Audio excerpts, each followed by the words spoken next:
we talk about uh, how can you change your birthday or add your birthday on your Dailymotion app. We go to figure out the solution or know how you can do that on your app. So you just follow these ways, then it's going to work with you. All you have to do, you just go down, clicking this sign down here. So then it's going to take you to your profile. It's going to show for you like this here.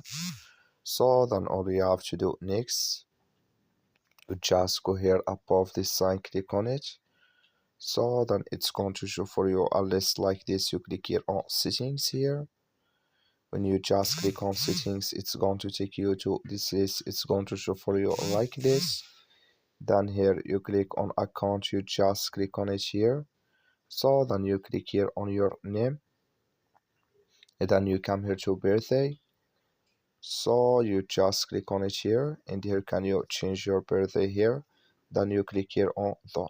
So that's all you have to do. That's all. Thank you for watching. Don't forget to support us by liking, subscribe.